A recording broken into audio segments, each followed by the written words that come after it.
Welcome to the mini-series Inequality in Post-Pandemic City, hosted by the Global Research Program on Inequality, GRIP. My name is Elina Troscenko, and I have the honor and pleasure of talking with Michał Murawski today. You are an anthropologist of architecture and of cities, based at the School of Slavonic and East European Studies at University College London. Michał has done extensive work in various cities across Eastern Europe, such as Warsaw and Moscow. And his work focuses on the complex social lives of monumental buildings and on the architecture and planning of Eastern European communism. So thank you so much for joining us, Michał. Yeah, well, once again, thank you very much for the invite and for the opportunity to try to gather some thoughts about these topics. Thank you. So I wanted to start by asking you what is particular about Eastern European cities, their urban planning, infrastructure, and built environments in comparison to other cities. So this is a really good question, and it's one that's almost impossible to answer.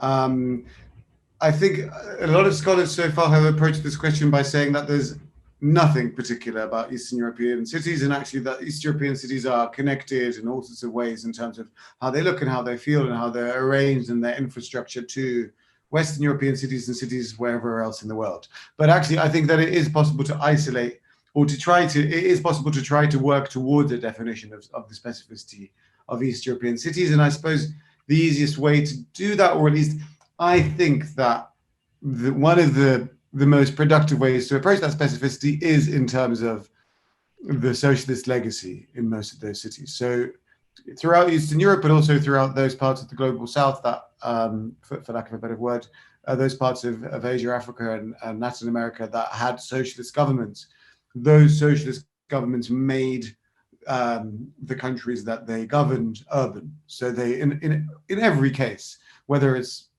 Russia and the Soviet Union, or Poland, or Cuba, or Vietnam, these governments inherited very predominantly rural countries, and in a very short space of time, via a war or two as well, made those places urban very radically and very quickly. And in a way, this socialist contribution to the creation of modernity is most easily witnessed in the socialist city. And there's all sorts of ways that you can define what those places have in common. You could talk about a relatively higher proportion of green space in many of these cities than in others. You can talk about sometimes a well-functioning transport infrastructure, or at least a transport infrastructure that's very elaborately decorated, even if it doesn't actually function very well, as in the case of the Moscow Metro, although the Moscow Metro does function well for the most part.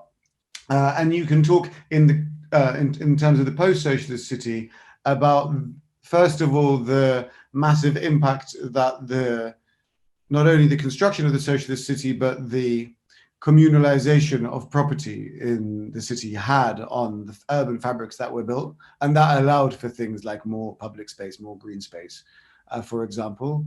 And in the post-socialist city, the tumultuous and transformative impact of the often uneven and quite sort of chaotic and often quite violent de-collectivization, decommunalization, privatization of urban property. And most scholars still who've written about reprivatization or restitution of private property in East Europe in the post-socialist world have focused on the countryside. At least most anthropologists have produced excellent work on the countryside, like Catherine Verdery and many others. But in a way, the privatization, or the so-called reprivatization, or the restitution of property in the former socialist world had its most pronounced, most transformatory, and most violent impact in cities. So, I mean, that's not basically the best answer that I can try to work towards providing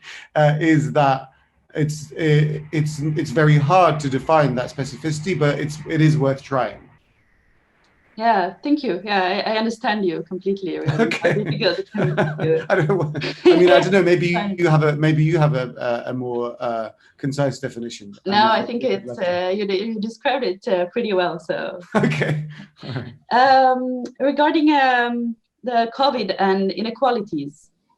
So what do you think, how has inequality manifested itself during the COVID pandemic, both in urban environments globally and in post-socialist cities in particular? So, I mean, this is also a fantastic question, and I've been trying to make sense of and prepare for this question in the run up to this interview, and I don't know if I've succeeded. We'll find out. But so the reason I have this background behind me is that this is just a sort of small plug, which a kind of relevant plug, is that this is Pyramida.life is a project that I've been running over the summer with a group of collaborators, and it's a website devoted to the idea of fake horizontals. So fake claims to equality or to non-hierarchicality that are made by various types of people and institutions, whether they're arts institutions or universities or whoever. Our inspiration is the pyramid scheme, which claims to be the financial pyramid scheme, which claims to be a get-rich-quick scheme, which democratizes the financial kind of financial playing field, but actually is a monstrously kind of pharaonic institution which benefits only those at the top, the Sergei Mavrodis, who founded these pyramid schemes, and extracts resources and ruins the lives of everybody else. So the pyramid scheme is the most dramatic fake horizontal. But with COVID, we're seeing an explosion in the use by politicians, by planners, by scholars, by business people, of claims to fake equality or to fake horizontality. So we keep hearing this phrase, coronavirus, or the plague is a leveler, or the plague does not discriminate, because it infects everybody, even Donald Trump and Bolsonaro, well, everybody except Putin, who's somehow apparently better protected than everybody else.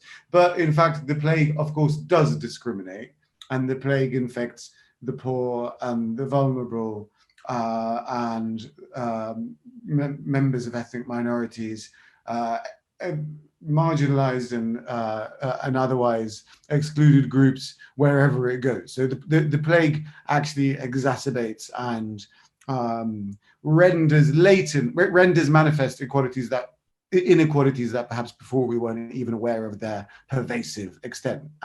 Even just yesterday, trying to prepare for this interview, I was listening to a podcast done by UCL, by my institution. They have these kind of public-facing podcasts, and the guest, the title of the podcast is the coronavirus a leveler, or is the coronavirus whatever does it provide new opportunities for equality? And all of the guests were saying no, it bloody doesn't. But still, the university propaganda machine felt compelled to package it with this claim that coronavirus is a leveler. So, I mean, wherever you look on the city or anywhere else, and I mean, I think the other podcasts in this series have also testified to the way in which coronavirus massively exacerbates and fixes and monstrously kind of makes inequality much worse than it was. And on the level of the city, this manifests itself in millions of different ways. I think in the context of London, one of the most, which is, I suppose we can treat all cities as post-socialist cities in a way. In the context of London, one of the most, where I've been most of the time for the last few months, one of the most extraordinary things that we've observed is the way in which the coronavirus in March, when it first came in February and March, infection rates were higher in the richest parts of London, in Kensington and Chelsea, in cities of London and Westminster, and Hammersmith and Fulham, where rich people live who've just come back from their skiing holidays in Switzerland and in Italy and in northern Italy. And those were notably, markedly higher than infection rates anywhere else. And as the virus progressed, the infection rates in Kensington and Chelsea and Hammersmith and Fulham dropped to very low, or relatively low rates. And boroughs like Brent and Leighton, poor outer London, class and ethnically mixed boroughs, became the hotspots of COVID. They became those places where it exerted its most murderous and its grimmest toll. So this progression, this sort of gradual kind of yeah, I mean, the reaping of the coronavirus toll becomes more and more unequal, more and more murderously unequal as it progresses. And I don't know, I mean, I think in terms of, well, yeah, and this also became particularly pronounced in the context of the protests that took place over the summer, the Black Lives Matter protests following the murder of George Floyd, where the protesters taking part in the reaction to George Floyd's murder, whether in the US and well, not just George Floyd's murder, Breonna Taylor, and those are many others, very much were aware that, and very much were conscious of the way in which a coronavirus had decimated and had a much greater impact on their communities than they had on the communities of in a sort of centrally residing middle class working from home people. And the novelist Ben Okri, the British Nigerian novelist, pointed out that this cry "I can't breathe," which was the sort of the rallying call of the Black Lives Matter protest, was particularly resonant, and very consciously so, in the mouths of the protesters in the era of COVID, because it was both, those were both, you know, in this kind of grotesque symmetry, those were the dying words of George Floyd, but they are also the words of the COVID crisis. So I think in cities like London and in North American cities, the data and the evidence for the way in which coronavirus exerted an unequal toll was much more readily available in a way, and the reaction to it was much more kind of brutally evident. Whereas I think in East European cities, it's been harder to map that inequality. Interesting. So you would say that it was more difficult to map the inequalities in the post-socialist cities versus other places. I think I don't. So and this is where the kind of speculative part of this conversation might take off, because I think there's many reasons for this part. There is probably less production of big data, profusion of big data in the cities of Eastern Europe than there is in those of the kind of capitalist core regions of the world, whether in London or New York or perhaps even Bergen. And the other, I mean, I was trying to look for data before this interview to compare how, for example, city districts in Moscow, which is a city that I'm currently researching, fared in response to coronavirus, and in Warsaw, and I just couldn't get reliable data for that. And when I Googled in Polish and in Russian, city districts, Moscow, Warsaw, coronavirus, I found articles about Brooklyn and the Bronx and about Brent and Chelsea in Polish and in Russian, but I didn't find anything about Moscow and Warsaw. There was an interesting study done by a urban sort of data analytics institute called Habitatum in Moscow, together with the Moscow Center for Urban Studies, which is based at Moscow State University. And at the beginning of the coronavirus outbreak in March and April, they conducted a study, a kind of mapping what they perceived to be those districts of Moscow that were most likely to be exposed to COVID, on the basis of stuff like the availability of green space, the number of inhabitants per pharmacy, the number of inhabitants per grocery store, on the basis of the assumption that if there were more people in a grocery store or a pharmacy, then social distancing would be harder and they would be more likely to get infected. The number of residents with access to a lift in residential buildings, and also the provision of health and other infrastructure and other urban infrastructure. And according to an extraordinarily intricate and detailed study, and their results of that study were quite interesting in that they perhaps intuitive, perhaps counterintuitive, it's hard to say. They said that inhabitants of central Moscow and southwest Moscow districts had the best infrastructure of protection against COVID on all of the above, on a large proportion of the above indicators. So central Moscow and southwest Moscow have for a long time been sort of the more prestigious and better kind of plugged in parts of Moscow than others. And in terms of those places where you were most likely to get COVID, according to these indicators, I think 9 or 8 out of 10 of those districts were in the southeast of Moscow, which has also historically been considered a kind of more deprived part of Moscow, or less infrastructurally equipped parts of Moscow. So the kind of overlap between prestige of residence and centrality of residence in the city and likelihood of getting COVID was extremely clearly pronounced in that study. But I spoke to my colleague Alexei Novikov, who's the founder of Habitatum, about whether, since doing the study in March and April, they've managed to get data about how actual infection rates map onto those projections that they made. And he said it's been really difficult to get reliable data, partly because municipalities and medical services have a tendency to underreport data or simply to provide false figures. Many people infected with COVID simply don't report their infection because they'd rather be at home than dealt with by this by this sort of surveillance stroke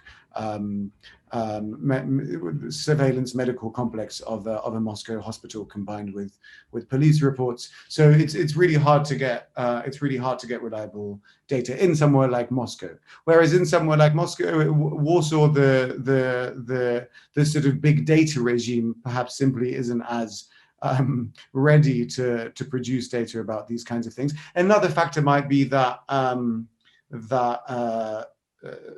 still, even despite this vast profusion of vast rise in inequality in most East European cities in the last 30 years, it's still much harder to determine which districts of a city are posh and which aren't, even in Moscow and in Warsaw, than it is in London or New York, for example. Fascinating. And do you think that the urban planning or infrastructure of Eastern European cities has played a particular role in how the pandemic is managed there? I mean, again, this is hard to say. That the East European cities differ a great deal, obviously. So most of these cities were certainly the authorities of Warsaw and Moscow, which I was observing their coronavirus-related pronouncements at the beginning of the, especially in the sort of first wave of the epidemic, and they were very proud of how they had the resources to test and to track and trace, but actually more than anything else to lock down. So to prevent people from traveling to very many places and to institute social distancing measures in an urban transport infrastructure and so on. So it's difficult. I think that certainly, especially a lot of East European countries, especially those with more kind of authoritarian tendencies like Poland or Russia or Hungary, were very pleased of the kind of efficiency with which they prevented their citizens from moving around the city. Despite the kind of wide availability of public transport infrastructure, etc. The green spaces of cities also, the response there was quite substantially different, because in places like Warsaw, parks were never closed. So the authorities realized that it's probably a good idea to keep parks open rather than having everybody, when they do leave their homes, crowding out onto pavements or into shops or into churches. Whereas in much of Moscow, for example, parks were closed at least for a time. So the availability of those parks which you could shut off to people was unevenly done throughout the post-socialist world. Another thing I was trying to make sense of is what happened to housing, and certain, I mean, it would not be surprising, both Poland and both Warsaw and Moscow have large proportions of people, especially in Moscow, still living in communal housing, so in pre-war or formerly larger flats that were divided into smaller segments under socialism in order to cope with the housing crisis there. And given the sheer proximity of people in those communal flats, I wouldn't be surprised that there was a greater number of coronavirus infections there.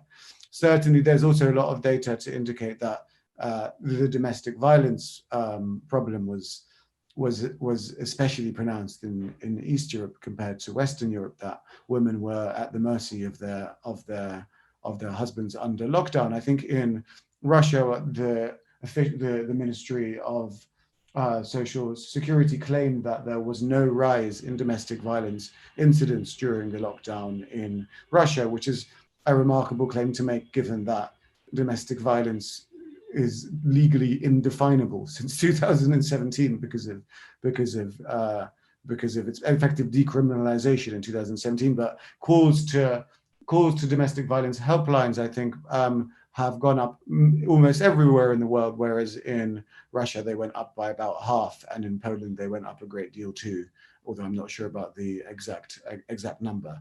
Another thing that was interesting, looking through various sources of data, is that one thing that was the police services throughout Europe were kind of quite excited to and eager to issue punitive fines to people misusing public space for social gatherings over a certain permitted number of people. But this comes from a survey done by a housing rights group, whose name I'll hopefully remember in a second. But one of the things that this housing rights group identified is that East European police services in places like Poland and Czech Republic, in Serbia, were especially trigger happy with issuing fines which were not only punitive because of the nature of what they were, but because of the sheer disparity between the extent of the fine and people's average income. The mistreatment, the stigmatization, and kind of the fate of Roma communities in Eastern Europe was another particularly pronounced kind of racialized nasty feature of the COVID pandemic and lockdown response in Eastern Europe.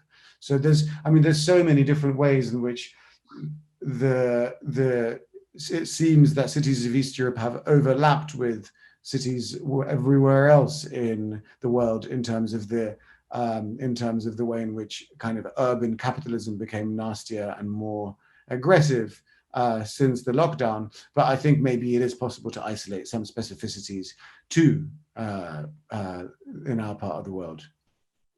And do you think that people's perceptions of public spaces in the urban environment have changed with the pandemic, or how the pandemic has affected how people perceive and what they think about their built environments in the urban orders?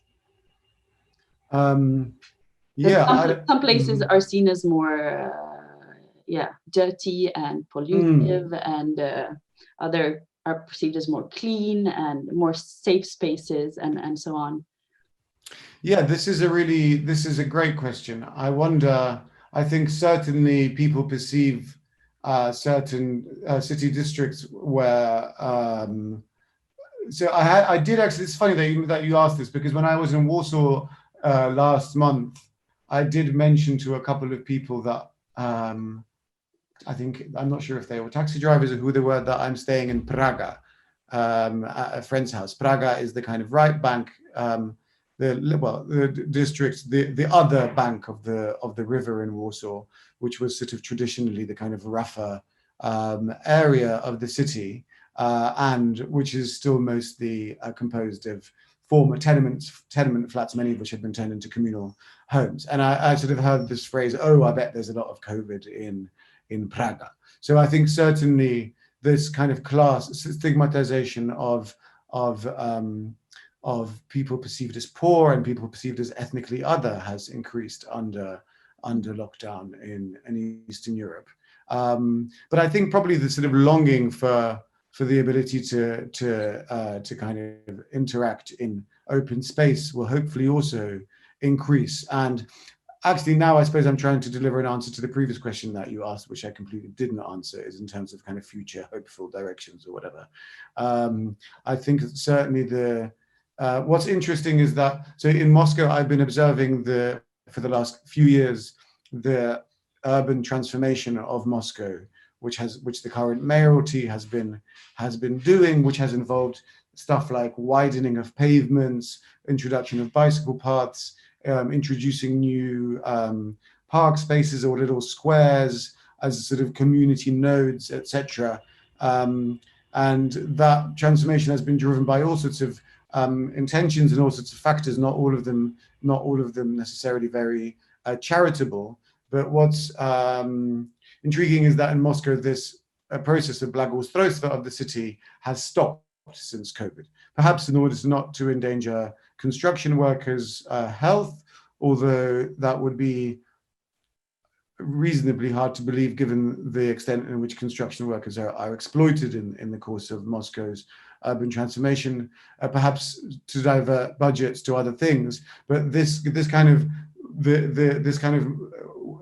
transformation of the city in an attempt, successful or otherwise, to make it more public has stopped in Moscow, at least temporarily. Whereas in May, the mayor of London instituted this this new policy of transforming London for a kind of post-COVID reality, which actually mimics many of the solutions that Moscow was previously implementing in terms of widening pavements to allow people to move around and sort of improving public spaces, etc., etc. So I'm not sure how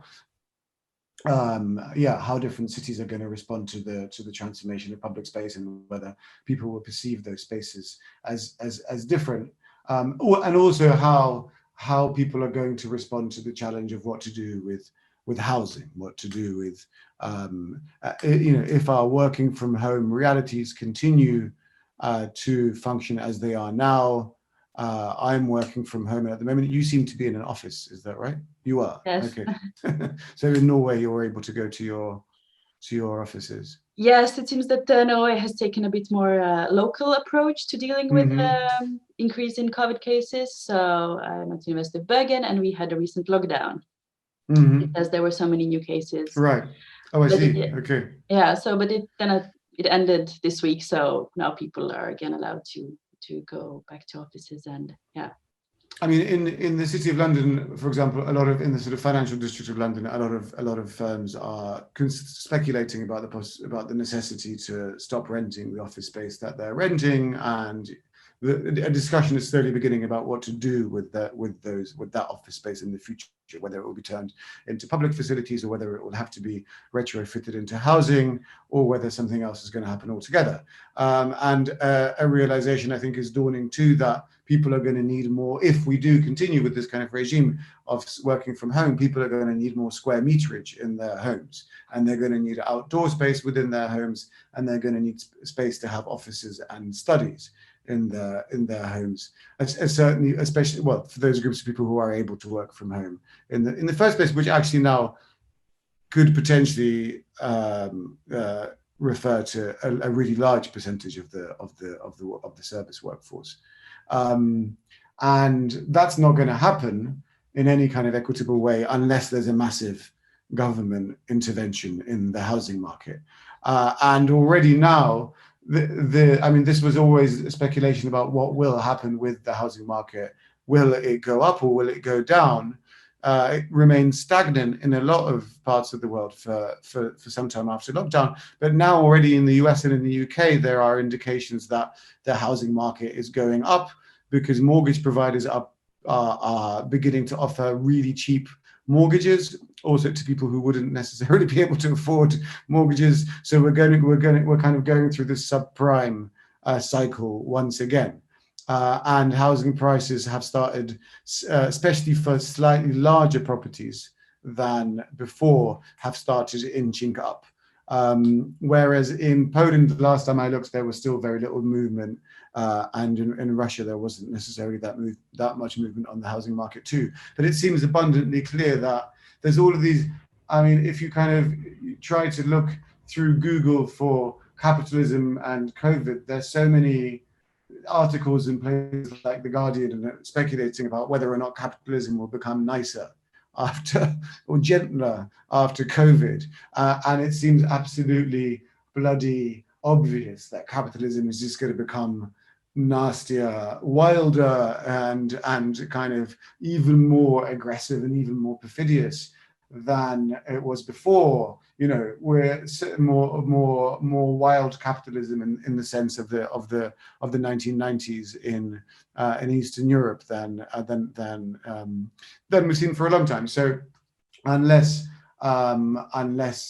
people try to reform that capitalism themselves, and unless governments realize that they have to pump money into not just businesses, but also stuff like public housing, and there's no evidence of that happening so far. So I don't know whether there are any positive experiences to draw on. Yeah, it will be interesting to see how urban planning changes or is being affected by the COVID, both across the Eastern Europe and elsewhere. That still remains to be seen. Well, I would like to thank you for sharing your insights and thoughts today, Michał, and for taking time to contributing to Group's miniseries. And thank you. Thank you. And I mean, one tiny thing, I think, is that just thinking in terms of your first question about mass housing and the specificity of Eastern European urbanism, probably one could say that one of the specific characteristics, not just of Soviet urbanism, but of socialist urbanism throughout, was the rolling out at very high speed of a mass housing program, especially following the World War. And that's probably what we need to do now. There needs to be urgent improvement in the quality of mass housing. So, you know, maybe that's one trait that is particular to the socialist world from which we can learn globally. But I wouldn't bet that we will unless something serious changes. So sorry to be so gloomy. I was trying to be optimistic at the end there, but ended up sounding miserable anyway.